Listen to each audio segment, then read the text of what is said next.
Seguinos en Twitter, @ecomedios1220.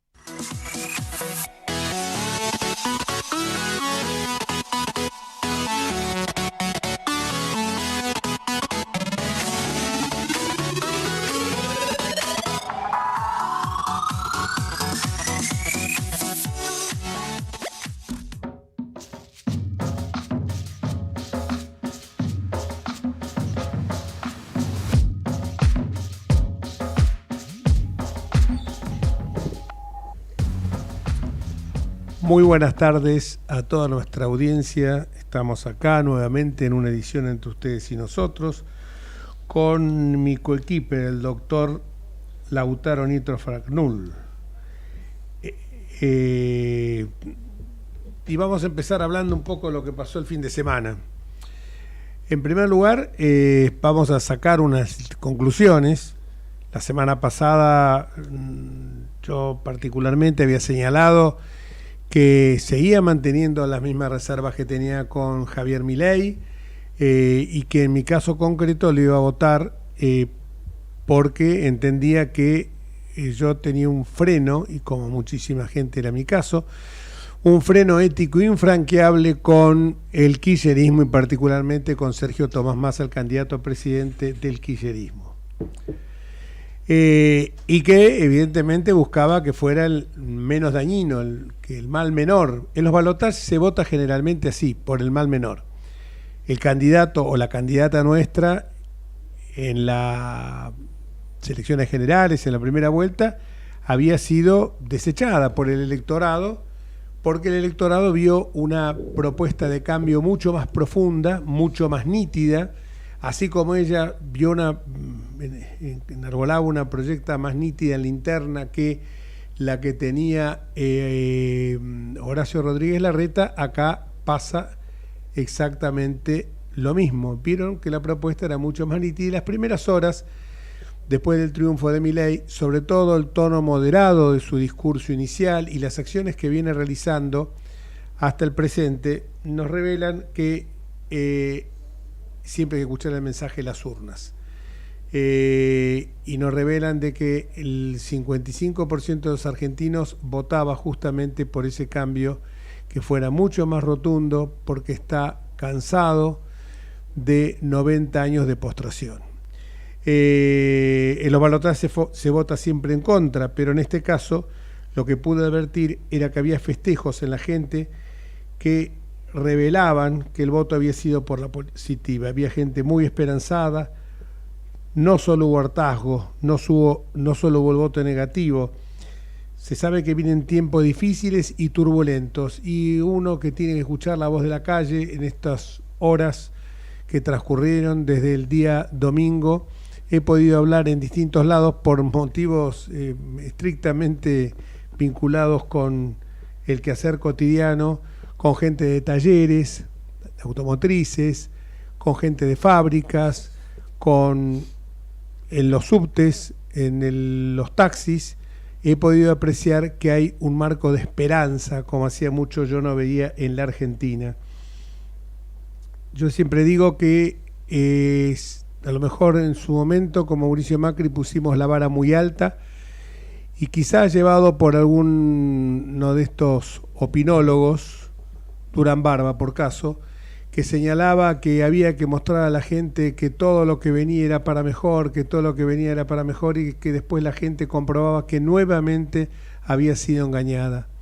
En este caso, Javier Milei nos está diciendo la verdad. Nos está diciendo que el camino va a ser duro, que el camino va a ser con turbulencias, que vamos a tener una inflación de un 300%, que va a haber un ajuste, pero esto es absolutamente inevitable. Esto es exactamente lo mismo que la persona que tiene un tema de una enfermedad o de un accidente, como puede ser una peritonitis o alguna enfermedad que, si no se trata o no se opera, no se trata a tiempo, puede terminar con la vida de ella. Acá pasa lo mismo. Venimos procrastinando año tras año los deberes que hay que hacer. Y hoy nos encontramos con que esta es la durísima realidad que vamos a tener que enfrentar. Y tenemos en esta oportunidad a alguien que está dispuesto a hacer cirugía a fondo.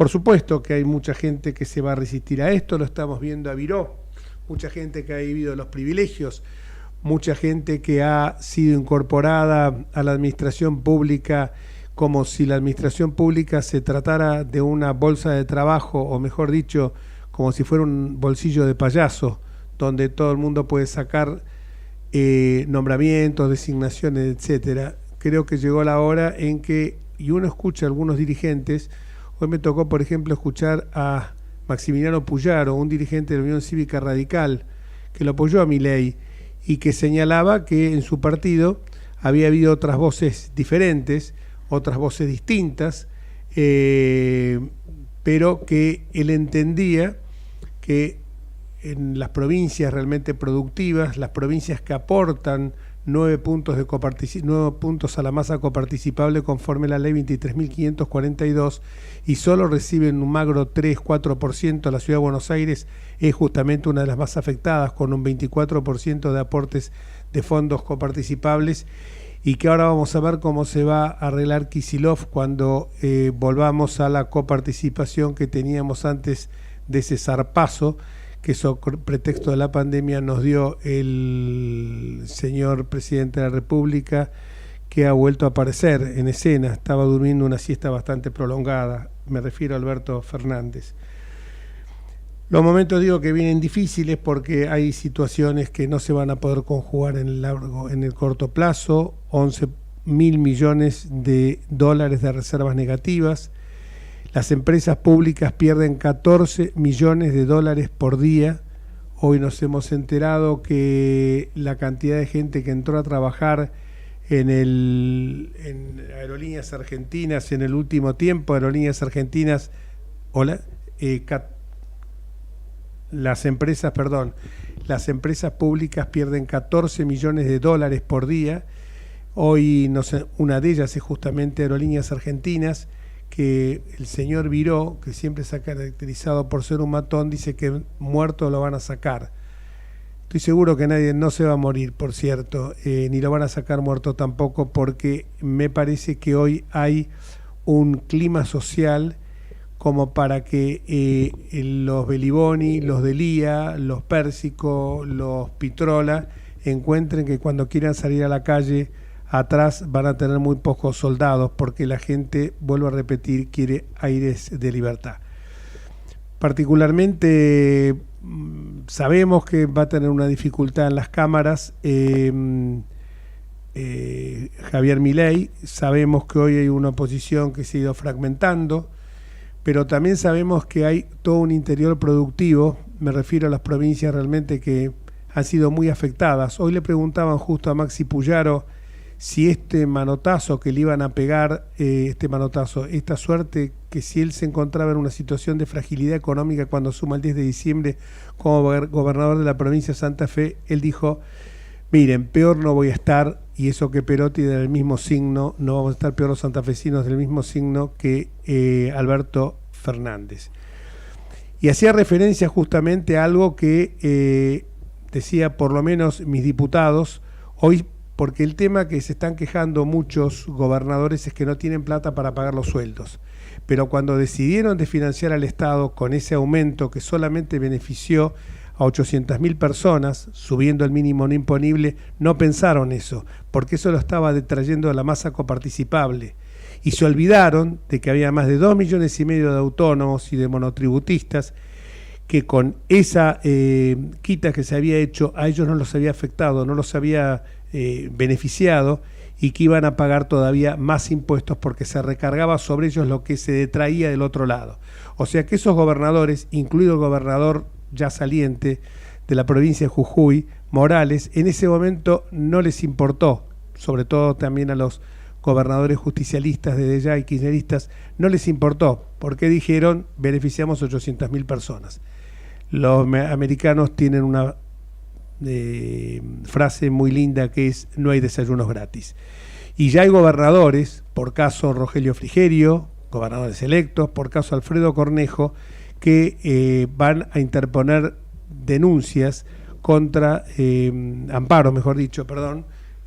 amparos contra el gobierno nacional por esa detracción que ha hecho de impuestos que correspondían a la masa coparticipable. Me refiero al aumento del impuesto a las ganancias y por el otro lado me refiero también a la devolución del IVA.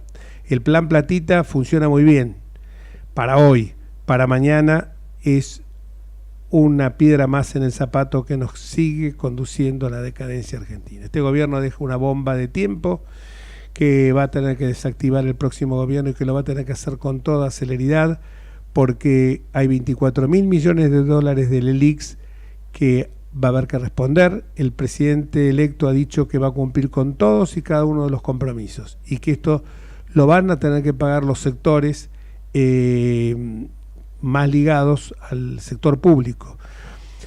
Por supuesto que uno cuando ve la gente que trabaja en relación de dependencia en el sector privado no puede menos que sentir y ver la satisfacción con que han recibido y con qué beneplácito han recibido el triunfo de Javier Milei. Entonces me parece que cuando uno escucha hablar a algunos por ahí que dicen qué feo se está poniendo esto, yo digo, vamos a vivir toda la vida con la extorsión del plan Platita, con la extorsión del miedo, de que el boleto se iba a 1.500 pesos, que sí va a haber 1 millón de personas despedidas. Acá no se va a despedir a nadie, hay una racionalización administrativa que se va a hacer y lógicamente todos nos vamos a tener que ajustar, pero yo prefiero ajustarme una vez el cinturón con varios agujeros que venírmelo ajustando año tras año un poquitito. Prefiero que sea de golpe, pero que pueda visualizar una luz de esperanza al fondo del túnel. En cuanto a la oposición, yo lamento mucho que Elisa Carrió haya tomado la decisión que tomó, de que la coalición cívica se aparte, que debilite un frente opositor que costó mucho en consolidarlo. Y en cuanto al radicalismo, queda muy claro que la gran mayoría de la dirigencia radical votó por Milei, que la gran mayoría del afiliado radical votó por Milei. Hay expresiones, sí, Morales, Lustó, Jacobiti y no muchos más, pero también como los que señalan el camino que hay que ir por acá, se han quedado la verdad que con muy pocos soldados atrás. El radicalismo hace muchos años que tiene una inclinación hacia la izquierda en algunos de sus dirigentes, mientras que otros, los más exitosos, Cornejo, Valdés y otros tantos, saben entender que la base del radicalismo, hay artículos muy buenos al respecto, se fundaba en el liberalismo económico. Y si no, lean el manifiesto de 1895 de Leandro Alem, del fundador de la Unión Cívica Radical. O sea que el radicalismo, en definitiva, cuando uno escucha hablar, por ejemplo, a Mario Negri, a Rodrigo de Loredo, a muchos otros, Fabio Quetglas, están todos en una posición de tener sentido y lógica común. Creo que el tiempo que viene no es para que tiremos globitos por el aire ni tiremos manteca al techo, como decía mi abuelo y mi padre, sino para que veamos que el futuro está más nítido que antes, aunque tengamos que atravesar una bruma muy espesa. Puta madre. Lautaro, me agoté el tiempo. No hay problema. Me gustaría escucharte a vos también. Sí, por favor. Bueno, estamos a miércoles, ¿no es cierto? El domingo fueron las elecciones y pareciera que pasó ya un tiempo muchísimo más largo. Los acontecimientos van a una velocidad fantástica. Así que bueno, ya estamos en otra etapa. Parece que no hubiera existido nunca esta campaña donde Massa regalaba la platita. Pero bueno, como decís vos, las consecuencias las vamos a pagar ahora y por varios meses más. Pero bueno, ya está armando su gabinete el presidente electo. Se respira aparentemente, uno habla, como decís vos, con la gente y la gente lo que más te dice es, pareciera que hay una mochila menos, ¿no? Me despierto a la mañana con otro espíritu, con otra alegría, con una esperanza. Bueno, ojalá ese sea, aún sabiendo que vamos a tener, digamos, que apretarnos el cinturón. Milei, justamente una de las cosas que decía, gané explicándole a la gente la verdad, digamos, gané diciendo que íbamos a tener que hacer un gran ajuste de la economía, cosas que generalmente la gente que planifica campañas te dice no, como decía Durán Barba, no expliques que vas a tener problemas, siempre habla de cosas lindas, pero la realidad es que después aparecen las realidades y decís, ¿cómo vos esto no me lo dijiste? Sin embargo, Milei le explicó a toda la sociedad dónde estábamos, cuáles eran los problemas que teníamos y cuál era su visión de cómo se solucionaban. Y bueno, en ese camino estamos cumpliendo con las promesas que hizo, aparentemente encaminando todo para que lleguen esas soluciones que tienen que ver con el ajustar los gastos del Estado o los gastos de la política, como le dice él, con racionalidad, reduciendo ministerios, poniendo las partidas donde tienen que estar. Es decir, así que bueno, en general lo que se ve, lo que se siente en la calle es que hay mucha, digamos, esperanza. Por otro lado tenemos a la gente de siempre, que ya está predicando digamos, que todo va a salir mal, en fin, parece que son gente que no tiene un desánimo ya en su cultural, en su espíritu, en su alma, que no los va a dejar avanzar nunca, no los va a dejar ser felices. Lamentablemente ese era el problema que teníamos los argentinos, ¿no? Una desazón que nos tiraba por el piso, los chicos que se iban en Ezeiza. Bueno, esperemos que todo ese cambie, creo que tiene que ver con una cuestión espiritual, ¿no? Si vos te sentís que vas a estar bien en el lugar, lo elegiste, quedás, avanzás, trabajás. Bueno, esperemos que ese espíritu siga creciendo, un espíritu positivo, expectativas positivas. La economía, fíjese cómo ya creció en las acciones en Estados Unidos, subieron de Argentina casi un 45%, en Nueva York. Así que hay hasta les diría, en los mercados mundiales hay una reacción muy positiva. Que tiene que ver con eso, con la esperanza, porque no ha ocurrido otra cosa, ¿no? Pero bueno, evidentemente, como otros también estudiosos de la economía dicen, las teorías son muy lindas, pero las expectativas, si vos generás buenas expectativas, bueno, producís el milagro de que se cumpla con la expectativa, ¿no es cierto? Así que bueno, entiendo que tenemos que ir por ese lado, tener una actitud positiva ante lo que viene, saber que es difícil, que lo que viene es difícil, pero que por donde veníamos iba a ser mucho más difícil. Es decir, veníamos de una agonía tremenda, los costos, como va a decir ahora Jorge en el próximo panel, de las cosas son increíbles como han ido subiendo, se ven los aumentos de precio en todos los sentidos, no se puede mantener un presupuesto de ninguna obra, de ningún... yo que me dedico por actividades personales y profesionales a administrar presupuestos, no los puedo sostener una semana. No sé, puedo dar millones de ejemplos de cosas que en los últimos 2 años han subido más de 10 veces, han subido en dólares, en fin, una cantidad de cuestiones. Hoy me están pasando presupuestos en dólares y me los aumentan en dólares, es decir, ya no hay referencia, ¿no es cierto? Esta última etapa de este gobierno ha sido calamitosa. Así que bueno, te vuelvo a dar la palabra. No, muy gráfica la metáfora de la mochila y coincido plenamente con lo que estás diciendo. Acá tengo un dato, no abonando lo que vos decís, que después del aumento que tuvo YPF, es el caso más emblemático de las acciones como subieron, hoy YPF vale casi 2.000 millones de dólares más en las acciones de lo que valía el día viernes. O sea, vos fijate la diferencia, lo que es un cambio de clima, lo que es un cambio de época, lo que puede generar. Julio Hipólito Olivera, siempre digo yo lo mismo, el único argentino que estuvo a punto de ganar el premio Nobel de Economía, decía que la confianza o la certidumbre, más que cualquier tipo de acción política que se tome, era lo que más beneficiaba a la economía. Y vamos al encuentro, hablando de economía, de nuestro querido amigo Fernando Blanco Muiño, que siempre anda acertando, parecía que fuera un timbero, siempre anda con números muy precisos, pasó con las elecciones y también pasa con la inflación.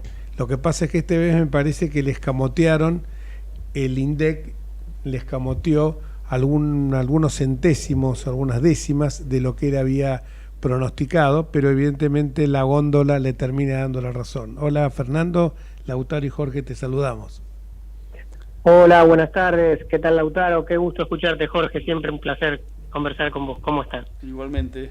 Muy bien. Contanos un poquito cómo ves vos todo esto, si los precios, evidentemente, estos precios que no son los de los supermercados, porque la inflación evidentemente es superior a lo que nos indica el INDEC. ¿Qué expectativas podemos tener, sobre todo con lo que se avecina ahora, ¿no? Con el tiempo nuevo y con lo que viene en materia de precio durante la transición? Y mira, el panorama no es muy alentador, pero creo que la sociedad está alertada y ha tomado nota de lo que se viene, y eso es bueno porque no se baja el nivel de sorpresa. Venimos de una campaña electoral donde el ministro de Economía era el candidato oficialista y todas las variables de la economía en materia de precios han sido tocadas en función de la campaña electoral. Congelamientos de tarifas, diferimiento de aumentos, programas de alimentos con autorización de aumentos muy por debajo de la inflación todos los meses, con lo cual ese panorama que tenía una clarísima intención electoral, como era de suponer, pasó la elección y empieza a abrirse. Y cada rubro, cada segmento que empezamos a ver, empieza a intentar acercarse a un sinceramiento, porque los precios están en la mayoría de los casos retrasados. Lo vimos en combustible. Te acordarás vos que el 31 de octubre terminó el acuerdo, al día siguiente las petroleras aumentaron entre un 7,5% y un 10%. Lo vemos en medicamentos, del mismo modo, terminó el acuerdo y en lo que va del mes ya han aumentado 2 veces, el 12% y el 15%, y ahora, después de las elecciones, lo estamos viendo muy claramente en alimentos y bebidas, sobre todo, y higiene personal también. Con lo cual es un proceso quizás más acentuado que en otras transiciones, la que se vivió con la salida de Kicillof y la llegada del presidente Macri en su momento, o la propia salida del gobierno del presidente Macri con la llegada de Alberto Fernández. Esta viene con una inflación arriba de 2 dígitos todos los meses y con precios reprimidos, con lo cual el panorama, vuelvo al principio, no es muy alentador, por lo menos en el corto plazo así será, pero también es cierto que venimos de 4 años sin tener plan económico, venimos de un ministro de Economía en el último tiempo que armó su estrategia en función de la campaña electoral y que quería irse después de perder el domingo, lo han tenido que retener, con lo cual me parece que el gran desafío ahora para la Argentina es tener un equipo económico, tener un plan económico que tenga un rumbo y que establezca políticas públicas con un plan, ¿no? Un programa que nos permita ir ordenando el enorme desconcierto y desarreglo que tiene la macroeconomía en la Argentina, en cuanto a emisión, tipo de cambio, comercio exterior, productividad en la Argentina, salarios y jubilaciones, con lo cual yo creo que la agenda es importante y habrá que ver con qué impronta la nueva gestión económica avanza a partir del 10 de diciembre. ¿Cuánto estimás que puede ser la inflación de este mes? Mirá la pregunta que te hago, ¿no? ¿Qué medidas por quién? Porque el último mes nos corrieron el banquito, nos dejaron como abonavena. Bueno, medidas por gente seria. Esto es Fernando Blanco Muñoz.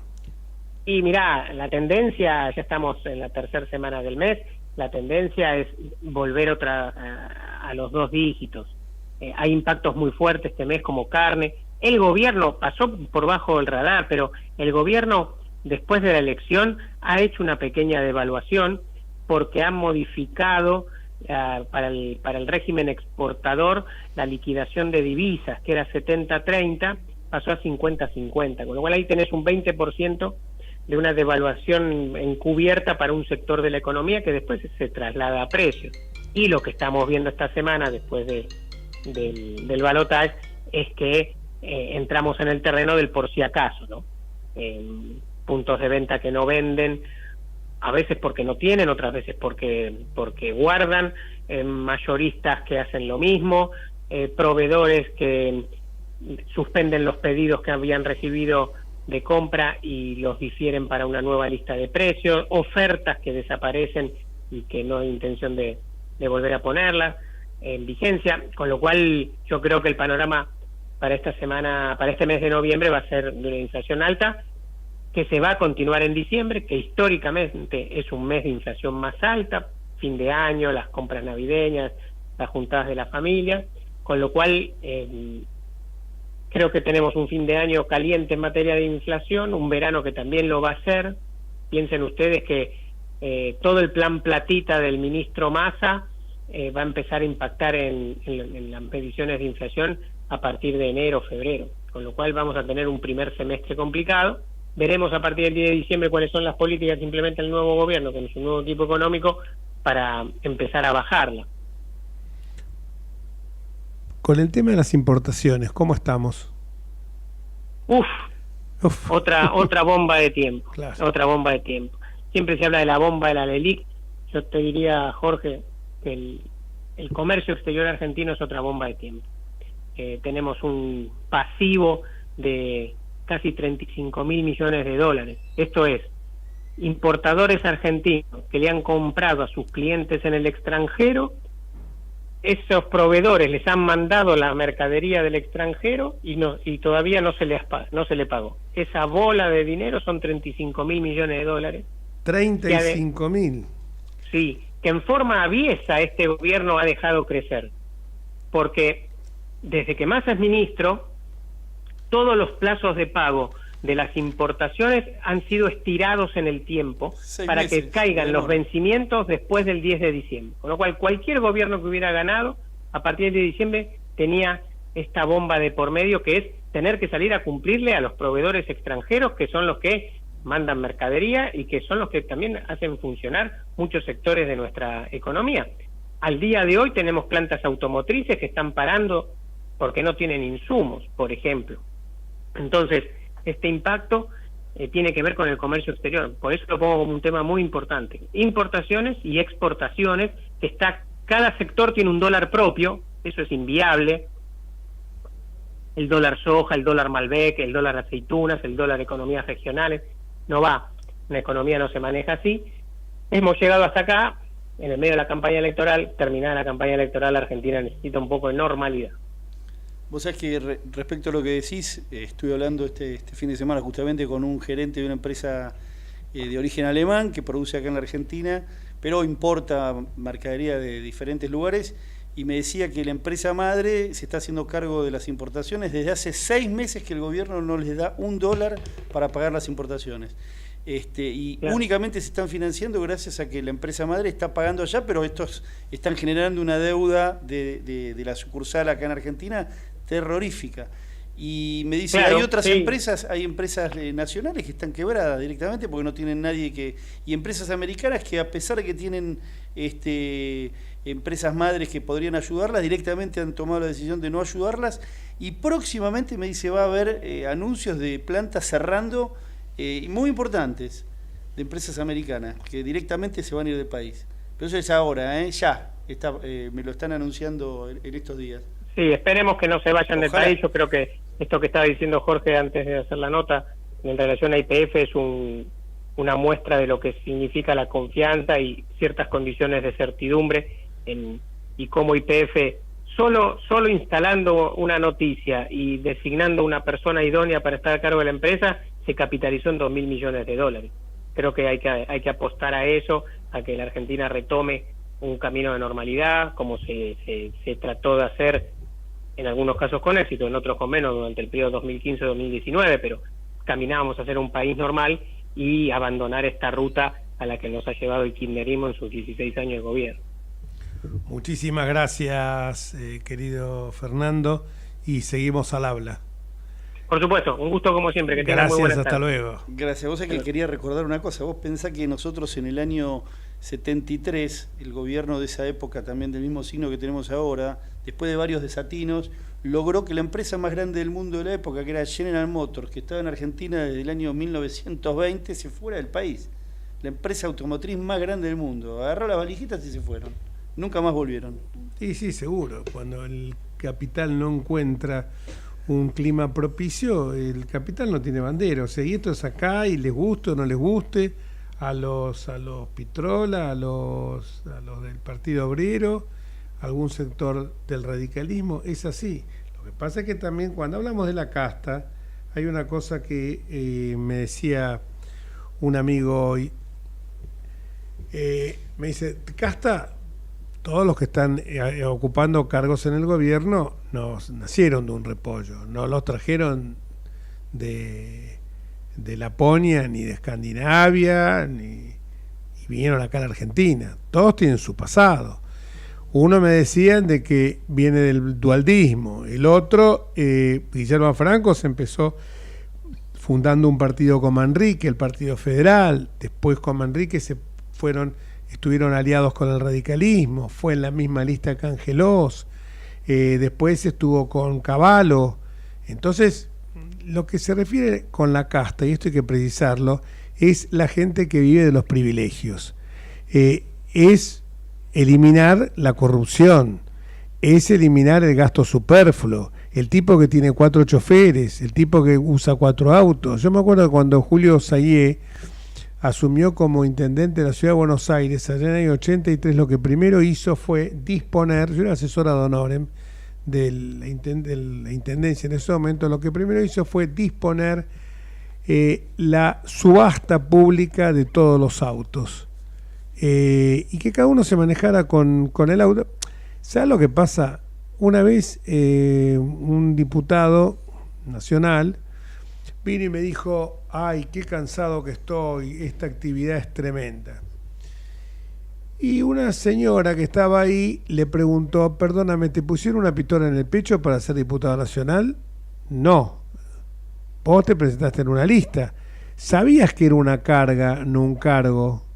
Vos lo que pasa es que pensaste, el chofer, es como cuando algún oficial de muy alta graduación de alguna fuerza aérea, no quiero en esto ser un poco amable, dijo, yo no renuncio, cuando asumió Kirchner, dijo, no, yo no renuncio porque si no, oficiales o suboficiales de muy baja graduación van a asumir y se va a producir un descalabro en la fuerza. Y no se iba porque la mujer tenía el auto con el chofer, porque le pagaban la nafta, porque tenían los viajes al exterior gratis y los por qué se suban. Cuando vos le cortás todo eso, hay gente, esto es como cuando te quieren designar presidente del Consejo de Administración, yo, todas las veces que me quisieron designar de un edificio donde vivo, presidente del Consejo de Administración, huí, porque sé que es una carga, y es una carga que es muy pesada. ¿Por qué? Porque yo tengo bastante carga cuando he tenido cargos públicos. ¿Qué voy a tener ahora? Pero cuando asumí un cargo público, va con el debe y con el haber. Recuerdo siempre lo que decía Graciela Fernández Mejía con el Chacho Álvarez. El Chacho Álvarez creyó que siendo vicepresidente de la Nación, siendo vicepresidente de la Nación, iba a ir por la calle y la gente le iba a tirar rosas, claveles. Y no, el 40% de la gente lo miraba con indiferencia, otro 40% lo insultaba y los 20%, entre los cuales estarían no solamente amigos y parientes, sino mayoritariamente algunos cuantos que con chavo, lo aplaudían. Era lo único que lo aplaudían. Porque cuando vos tomás una responsabilidad de gobierno, sabés que tenés que adoptar decisiones que muchas veces son difíciles y puedes perjudicar a otros, o vas a perjudicar seguramente a una cantidad de gente que no lo va a entender en ese momento. Hoy mismo cuando yo escucho a algunos comunicadores, pienso y digo, estos muchachos sabrán que se les sacaba la pauta, porque están aplaudiendo como las focas, con las patas, con las manos, con todo, diciendo el nuevo gobierno, pero sabrán, o sea, esto es el ajuste es para los otros, no es para mí. Es así. Entonces, obviamente, el ajuste va a ser posiblemente más fuerte para algunos sectores más que otros. Entonces, esto es cuando Alfonsín dijo la famosa frase economía de guerra, yo vi muchos dirigentes radicales que decían eso es para los otros, no para los otros, no para nosotros. Eso es la casta. El tipo que dice, porque yo hoy estoy en el gobierno, a mí no me toca. Y cuando paso la oposición, en fin, más o menos alguna finta, alguna ley que le vote por ahí, lo he vivido en carne propia. O sea, yo soy grande, a mí que no me la vengan a contar. Vamos a una pausa. Vamos la radio, somos tu voz. Vamos con Eco, siempre la verdad y la mejor información. El mejor gimnasio te espera. Elegí las clases que quieras. En Unfit vamos a cuidarte. En Unfit venimos a encontrarte. ¿Cómo prevenir dengue, zika y chikungunya? Sin criaderos no hay dengue. Limpia tu patio de objetos que acumulen agua. Elimina agua estancada de recipientes. Reemplaza con tierra o arena el agua de tus flores. Tapa los tanques de agua y cisternas. Tira y perfora llantas para que no acumulen agua. Limpia floreros y bebederos. Recordá, sin criaderos no hay dengue. Intendencia Menéndez. Informate en ecomedios.com. Seguinos en Facebook, Ecomedios Live.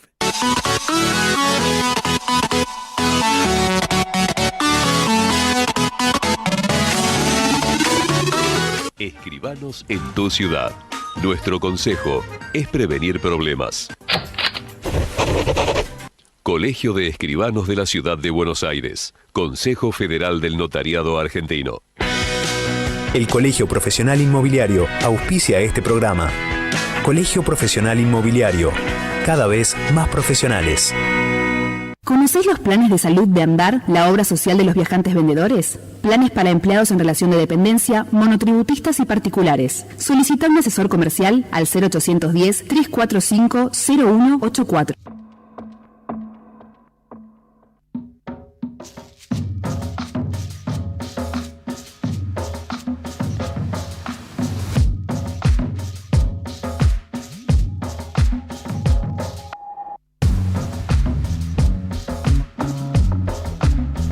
Sigamos con nuestro programa acá, gracias a Blanco Muñoz, que me dijo que eran 35.000 la deuda con importadores. Acabo de corregir en mi iPad los 25.000 que tenía. Así que, bueno, en buena hora uno siempre aprende en los programas nuestros. Por eso invitamos a gente que esté muy capacitada. Estamos viendo en estos momentos a Pablo Rossi, a Feynman, con Alfredo Cornejo y con Gustavo Valdés, que justamente estaban hablando de que se va a mantener la unión de Juntos por el Cambio. Están hablando que hoy se reunieron los gobernadores de Juntos por el Cambio y manifestaron su voluntad de seguir en el espacio Juntos por el Cambio con una oposición realmente constructiva. La gente no es que nos votó para hacer oposición, la gente nos ubicó al no votar nuestra propuesta en el terreno de la oposición. Porque no es solo una cosa semántica. Yo escuché a algunos dirigentes radicales, no, yo ahora o voto en blanco, o voto o no voto, porque la gente nos colocó, nos puso en la oposición. No, la gente no nos votó y al perder nosotros quedamos en la oposición. Ahora, como decía, creo no era Balbín, el que gana gobierna y el que pierde acompaña cuando las propuestas son auténticamente racionales. O sea, tampoco uno va a votar irresponsablemente cualquier cosa, pero me parece que todo lo que está diciendo, a ver, yo cuando estoy hablando de esto, y le contesté a uno que me dijo, a un dirigente radical, vamos, esto se está poniendo feo. Entonces yo le contesté, mira, estás viendo la realidad actual, y me extraña porque sos bastante más joven que yo, la estás viendo la realidad actual con los ojos de la semana pasada.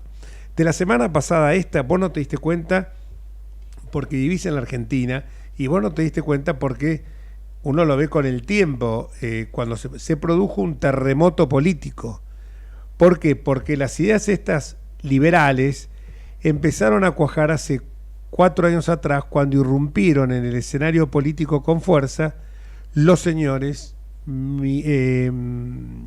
José Luis Esper y Javier Gerardo Milei. Cuando aparecieron ellos, ahí irrumpieron las ideas liberales.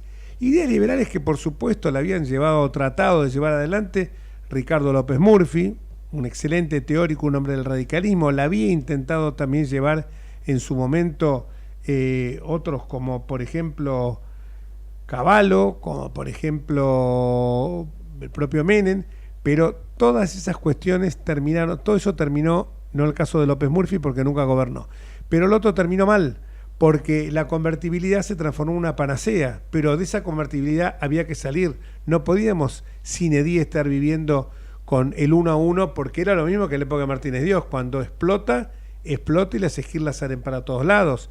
Si uno empieza a vender los activos que tiene la Argentina porque están, por eso la racionalidad es lo que hay que imperar acá. YPF no se van a vender, porque además YPF ya está privatizada, o sea, la gente no entiende, pero el 49% de acciones de YPF son privadas, o sea que no vengan con la soberanía energética y con el mamarracherismo y el mediopelismo que tiene el argentino. Ya está privatizada parcialmente, o sea, el 49% no es del Estado argentino, el 51%. Ahora se haría un pingüe negocio, Milei, que es economista, si dice, bueno, saquémonos como Menem con el tema de la joya de la abuela, no, saquémonos porque da pérdida, no, pongámosla en valor y después vendámoslo. Si yo tengo el auto mío para vender, está todo estartalado y lo pretendo vender así, no me lo quiero sacar así, lo vendo así, voy a recibir un valor infinitamente menor al que me pagarían si yo pusiera unos pesitos para arreglarlo, porque la utilidad marginal va a ser mucho mayor que si no hubiera puesto un peso. Entonces, lo que están haciendo es vamos a recomponer previamente las empresas estas. Si YPF está perdiendo lo que hemos dicho, que perdían, no sé cuánto dijimos, era una suma... No, YPF no, sino aerolíneas y... Aerolíneas era y 1 millón... Aerolíneas era 1 millón de pesos por día. Las empresas le está 1 millón de pesos por día. Las empresas, 1 millón de dólares por día. Las empresas en total eran 14 millones, pero alguien me pasó un datito acá, creo que era de nuestro invitado que vamos a tener en un momento acá en el éter, que es el amigo Bazán, que los medios públicos... Claro, Javier Milei en 6 meses perdieron 15.200 millones de pesos. O sea, vamos a tratar, obviamente, que hoy como está, lo que vale de, por ejemplo, la televisión pública es la señal. Lo que puede valer una aerolínea son muchas de las rutas, pero si uno pone en valor y después lo vende, porque acá no se trata de ser público o privado, a ver si la gente lo entiende, vengo discutiendo esto del domingo, porque esto, el que nos hablaba mucho de esto a principios de este siglo era Terraño.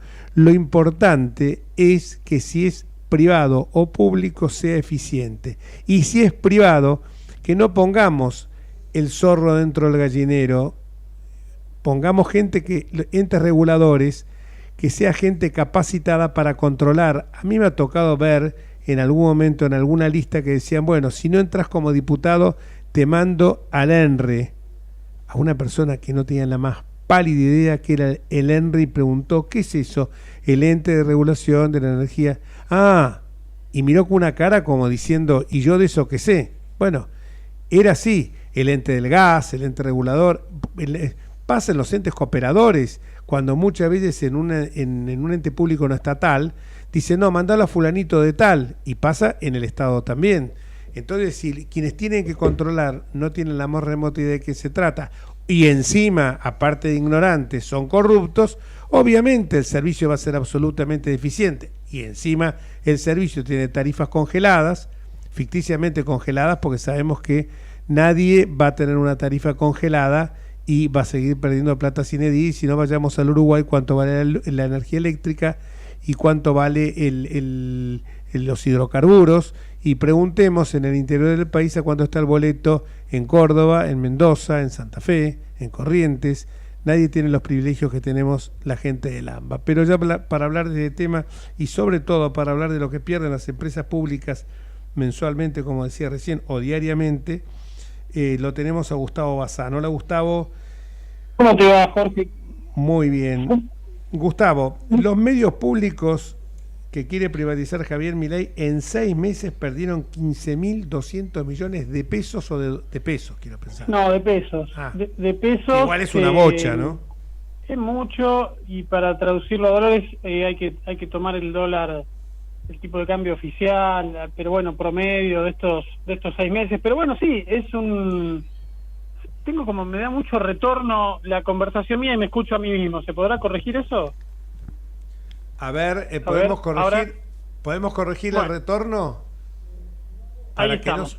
Ahora estamos bien. Ahí estamos, Jorge, sí, ahí estamos. Perdón, disculpame. No, por favor, a mí me pasa lo mismo a veces cuando alguien me entrevista y me quedo... Exacto.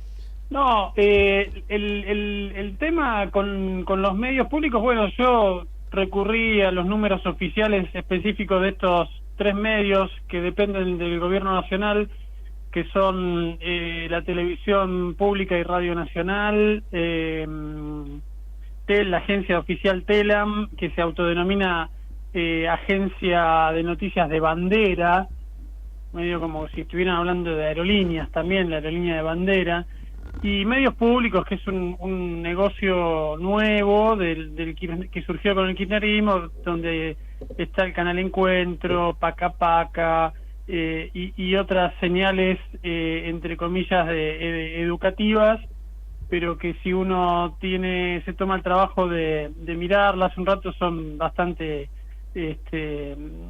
utilizadas para bajar línea en todos los sentidos posibles, ¿no? Sí, adoctrinamiento sesgado ponele, de distintas maneras. Y bueno, con un plantel de empleados que llega a cerca de los 3.000 y pico de personas, y donde una característica común a todos es que tienen ingresos genuinos, digamos, por la actividad que desarrollan, tienen una suma que está muy lejos de alcanzar para cubrir sus gastos operativos. Es decir, los ingresos operativos apenas cubren el 10 o el 15% de los gastos operativos, y esa diferencia, como vos bien sabés, hay que cubrirla de algún modo. ¿Cómo se cubre? Esto también lo sabemos todos, con aportes directos del Tesoro Nacional, es decir, de los impuestos, es decir, de lo que el Estado le cobra a todos los ciudadanos. Es decir, que los ciudadanos estamos poniendo todos los meses miles de millones de pesos para financiar el funcionamiento de las empresas que dependen del Estado. Como un dato interesante, bueno, son empresas, muchas, los medios también, que terminan siendo un lugar, una agencia de empleo directamente, porque el grueso de sus gastos, que recuerdo y repito, se cubre con aportes del Tesoro, es decir, con impuestos, es decir, con los pesos nuestros, el grueso de los gastos son para pagar salarios. Es decir, que es una rueda que no termina nunca, que crece incluso, y que termina absorbiendo cada vez más plata de los recursos públicos para financiar la actividad de los medios justamente del gobierno, que esto también hay que subrayarlo, terminan siendo medios del gobierno de turno y no del Estado. Yo creo que una definición que para mí resultó bastante acertada del presidente electo Javier Milei es que él quiere privatizar los medios públicos porque no le interesa tener un ministerio de propaganda encubierto. Me parece que es una definición bastante certera de lo que se tratan hoy, o en qué se han convertido los medios de comunicación en manos del gobierno. Jorge. Sí, ahí estaba viendo que las empresas que vos te referís son la TV pública, Sí. Radio Nacional, Telam, Sí, y Telam. la empresa Contenidos Públicos. Esa exacto, empresa, sí, ¿qué sí, tiene? ¿Qué es? ¿Es la que Bueno, maneja Paca Paca?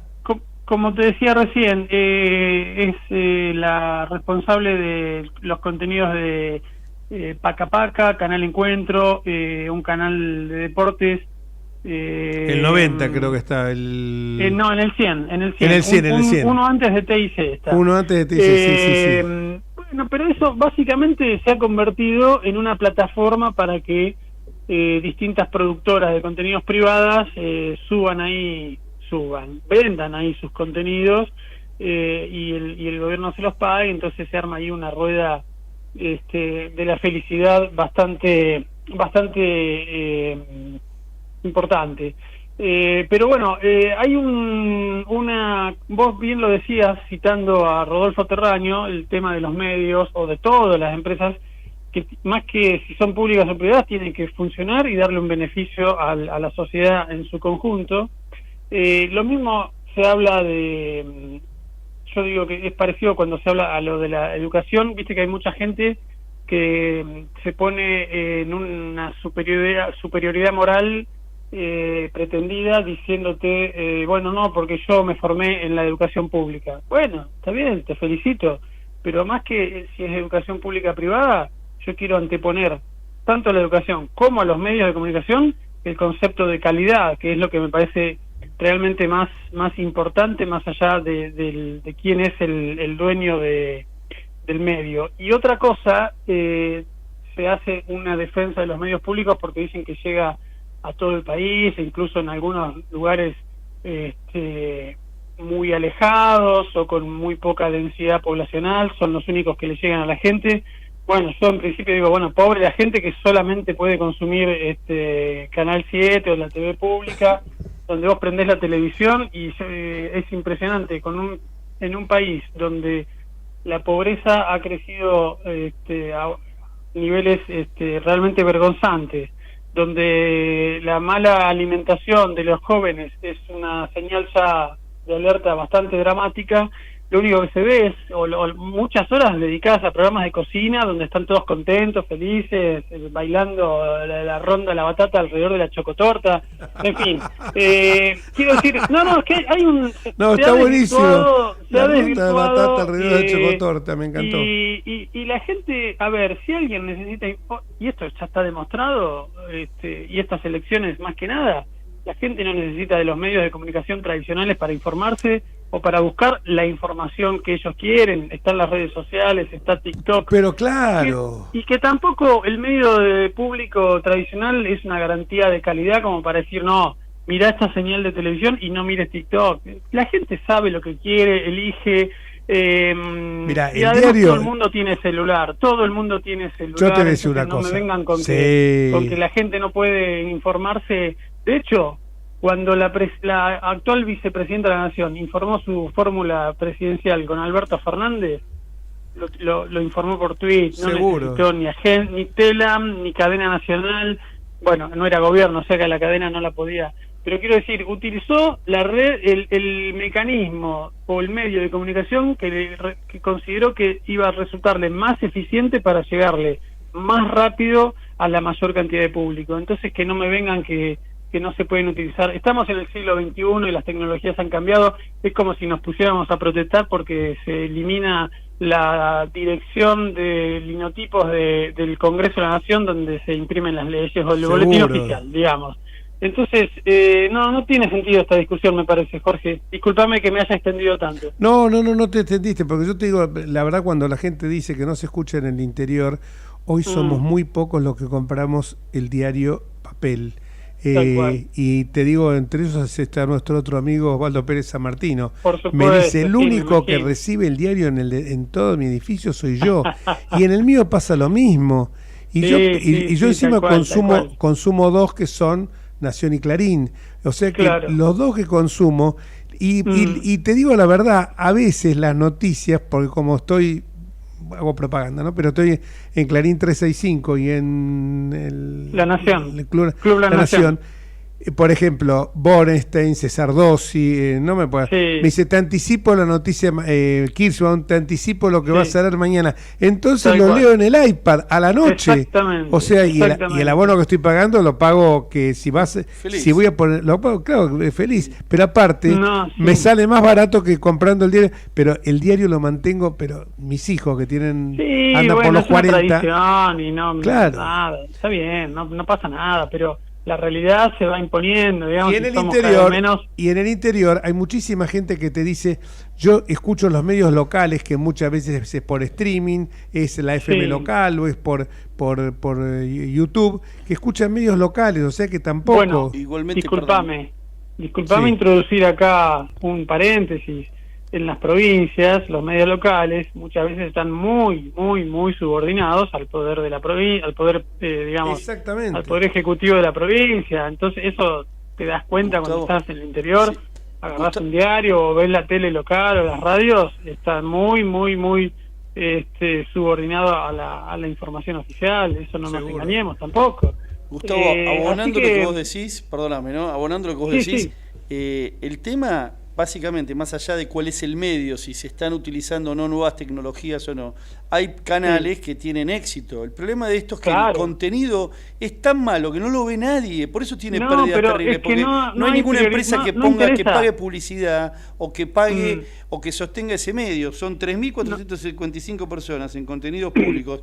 Y más Tal allá cual. de que Paca puede ser muy lindo, no lo ve nadie, no lo ven No los lo ve, chicos, no lo es ve. atractivo. Eso- Por eso nadie, Es que por no eso se interesa caen. que se lo vea, no interesa que se lo vea, interesa el negocio entre la Bueno, eso ya productora es peor, privada eso es mucho y la peor. autoridad.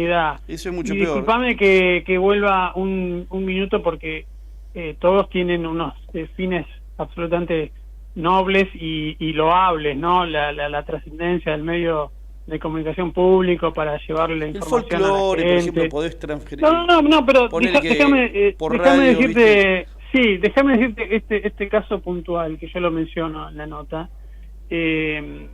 Cuando la población argentina el domingo a la noche estaba pendiente de quién iba a ser el presidente o de los resultados del balotaje, cuando empezaron a salir los datos oficiales que daban ganador a Javier Milei, si vos hacías zapping en ese momento, 8:30 de la noche, y te ibas a la TV pública, ¿qué ibas a ver? Nada. ¿Sabés? Ninguna ¿Sabés qué ibas a información. ver? Todavía ¿Qué ninguna había? información. No. La Pantera Rosa. Ah, no te puedo creer. Claro. Un capítulo de la Pantera Rosa. Para eso están los medios públicos, para informar a la gente en el momento más dramático, si querés, en el sentido de la importancia de lo que estaba sucediendo en ese momento en el país, que era la elección de un presidente, el canal público Claro, el Ministerio de obligado, Propaganda. si se quiere, a informarle a toda la población qué era lo que estaba pasando con el hecho más importante del año, estaba transmitiendo un capítulo de la Pantera Rosa. Muchísimas gracias, mi querido Gustavo Bazán. Y vamos a seguir porque me encantó profundizar este tema, justamente saliendo también de la pauta oficial y yendo al corazón de lo que hoy son los medios de comunicación. Muchísimas gracias. Un abrazo, Gustavo. Un abrazo, adiós, hasta la próxima. Y nosotros nos despedimos hasta el próximo martes, si Dios quiere. Chau, que nos están echando. Hasta luego.